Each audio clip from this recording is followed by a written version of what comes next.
Hello everybody, and I hope you're having a fantastic day, and in this video I'm going to be talking about the new step-up spawn that just came out during RGB, when RGB first started. Well, not first started, but RGB started today. We got a new step-up spawn that came with it, so let's look at the monster, let's look at the step-up and see if it has anything to do with player versus player whatsoever. Okay, so I just want to start this off before I even get into detail about the monster. The step-up spawn's pretty going to be straightforward. It's going to be 125 gems at the end. You're guaranteed the monster. And let me tell you, compared to what they previously did, this is actually a really good deal. Especially if you consider thinking about, like, usually when they come on with the featured monster, right? They usually have it in like box spawns or treasure spawns or divine grace spawns, and it could take a lot of gems, 600, 900. It can take a lot of gems to obtain these monsters, and this, like step-up spawn, they make sure you're getting the featured monster guaranteed within 125 gems. So for sure, this is a good deal. Compared to 600, 125 gems versus 600 gems, sure, you might be getting a random stats. In fact, that's the only downfall to doing this spawn at all, is you could be getting a wrong stats. That's legitimately it. That is literally it. You are guaranteed the monster within 125 gems. That is a significant decrease in the amount of gems that it's going to cost getting Siegfried in the, like, through the step-up spawn versus having Siegfried in like a treasure spawn or a divine grace spawn. So that right there is very, very good, and I'm gonna just straight up say it right off the bat. Having a featured monster, only 125 gems, really good deal, regardless if it's not your stats or not. You could, if it's not your stats, you could legitimately, this is the best part about it too, compared to a treasure spawn. You're like, you for sure with a treasure spawn, almost for sure, you're going to have to get 10k medals, and that's going to take lots of gems, like 600 to 900, like I said. With the step up, even if you get the wrong stats, you can keep going and going and going until you get the right stats. It may not take a while to get the right stats. It's going to be random for sure, but when I first got my Unity, right? I got Kid Misu as well, and Kid Misu ended up being soldier stats, but when I first got my Unity, I think it was mage stats, and then it went to soldier, and then an archer or something like that. So the stats actually have a chance to be completely random, and that's the best part about it, is they're not fixed. The rates aren't fixed when you're doing the step-up spawn completely, at least for me, at least for the people I've seen actually do these.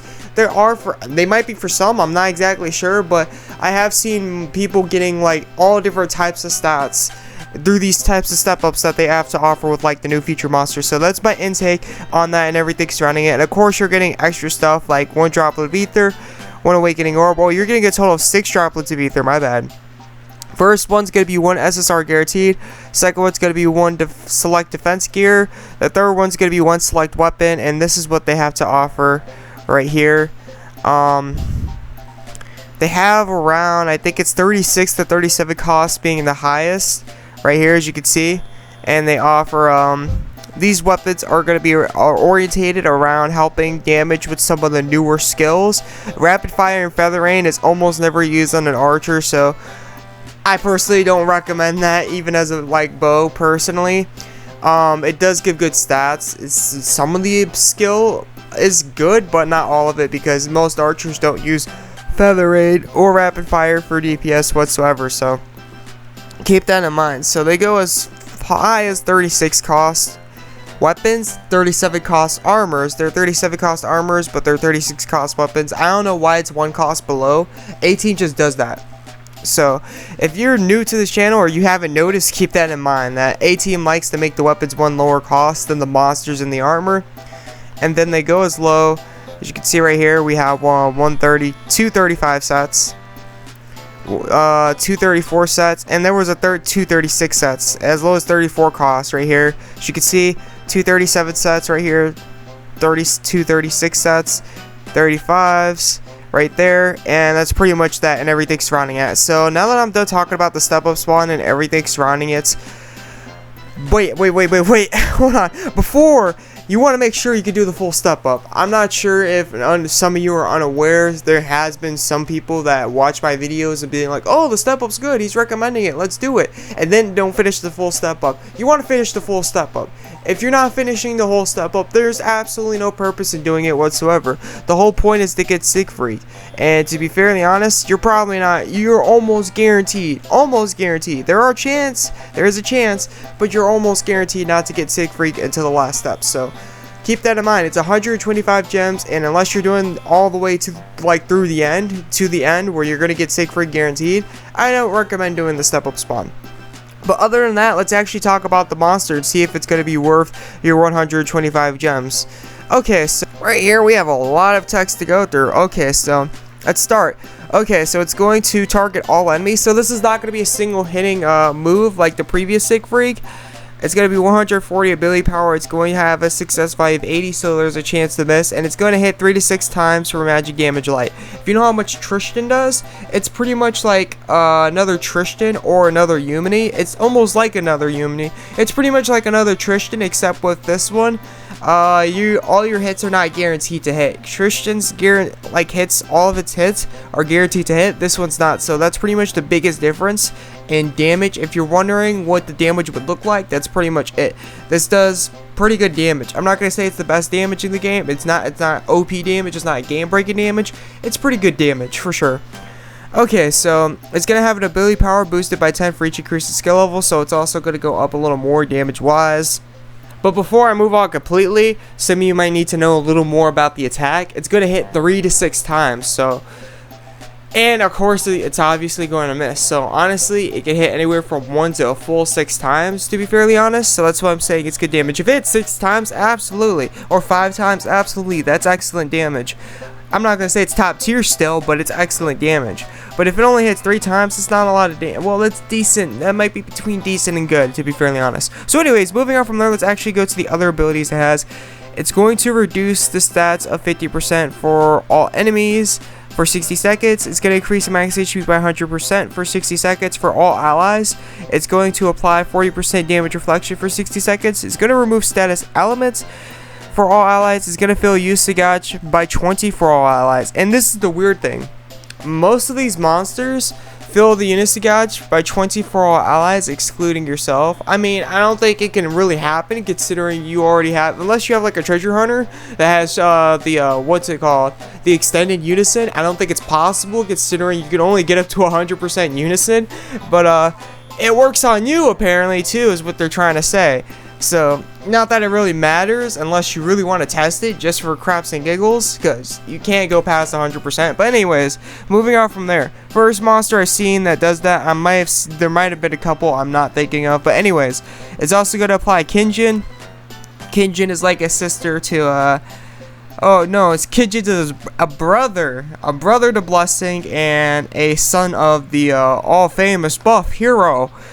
This one's going to increase max HP by 100, nullifies debuffs, UC gauge reduction effects get nullified as well. It's going to boost the ability power of critical hits by 50, and it's going to increase attack accuracy and cast Piercer on the caster for 60 seconds. It says it right here, it's going to target yourself only, so that's the bad thing about it. But it has a really nice ability power critical hit buff for sure. There are monsters that could do even better out there. Loki's one of the monsters because Loki works for all targets. And then you got Unity. Unity does even better because she has multiple ability power buffing orientated around critical hits.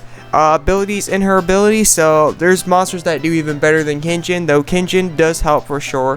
So moving on from there, we got Declaration Collapse. Declaration Collapse is going to reduce cost recovery speed by 10 and reduce the action speed of NPCs by 30 to the enemy field for 60 seconds. So it's pretty much like slowing down the enemy team and everything surrounding that, because if you're fighting an actual player, it's going to reduce the cost recovery speed. If you're fighting a CPU, it's going to just reduce the action speed. So that's everything surrounding that. And we got the Awakening right here. The only thing they added is recovers 25 cost to all allies, so that's also going to be in here as well, and that's pretty much everything surrounding Siegfried. So even though it came out during RGB, is it really worth it for RGB, AzureWrath? My answer to that is, for the most part, it's not orientated around RGB. It's not supposed to be an RGB monster. You can use it for sure. It does give off good battle score. It will be doing some damage. It's gonna hurt. It's gonna scratch the enemy for sure. It does give somewhat of a buff, like it gives 20 cost, 25 cost to help with your teammates. It does do like declaration collapse if you need it. I don't think you're going to be using it, considering that usually when you're popping Unison, either you or the enemy team is going to be in crystal recovery or crystal assault, so it's not really going to apply much. It's not going to really affect anybody really much for RGB. Kinjin's gonna help though with damage for sure, so that's a bonus right there, as you got Kinjin to help you out and everything surrounding that. So that's pretty much all it's got for RGB. So would I recommend this in Coliseum? My answer to that is you can use it for Coliseum. It may do a crap ton of damage, to be fairly honest, so that's where it's going to be useful, Coliseum, because most Coliseum monsters either want stuff that's going to definitely damage the enemy team, like high ability power hitting monsters, Michaela, or you want stuff like Odin that removes damage reflection, damage reduction, continuous and link effects, Brahma, stuff like that that can still hit heavy and do that. Or you want monsters that can help defend, like Mondier or Renevere, or you want monsters that can Unison prohibit, because if you use the prohibit, let me tell you that's going to be extreme clutch and everything surrounding that. So it can be useful for Coliseum. It's not that good for RGB or just guild battles overall, not just RGB but guild battles. And it's more player versus enemy orientated. This is a lot more, ironically, of a player versus enemy orientated monster, and surrounding that you can get it for more score, for more gear score, that is, considering that it's a 37 cost monster with awakening. And you also could get it if you don't really have like straight like for like a monster. Like I'm saying, like some of you out there just don't have really any monsters that are actually have like useful abilities. Like you might have a few 40 costs, you might have a few of the free to plays, but you really don't have any of the you don't really have any gem spawn monsters. You have very few gem spawn monsters. This is legitimately only 125 gems, and you guarantee the monster at the end. So compared to what they usually have to offer, that makes the feature monster so expensive, this is a significant decrease in the price to actually obtain a gem spawn monster. So that way you have somewhat of, and like you have somewhat of flexibility. You actually have a little more you could actually do. You actually have a ability from a gem spawn monster to actually go a bit farther in the game with buffs and everything surrounding that scenario and situation and stuff like that. So that's my intake on this monster. Not top tier, not anything of the sort. There are, I believe personally, there are monsters that could do better. Not the best monster in the game. Definitely can come in handy. It's a bit helpful for sure, but there are monsters out there that could do better personally. In fact, sub 34 costs would actually do ability wise versus the Siegfried and sub 33s as well. So not the best. Definitely can come in handy, but it's mainly going to be a player versus enemy orientated monster. So that's all for this video. Thank you for tuning in. Thank you for watching, and I hope this helped out. This is the AzureWrath, and I'll catch you in the next video. I'm out. Peace.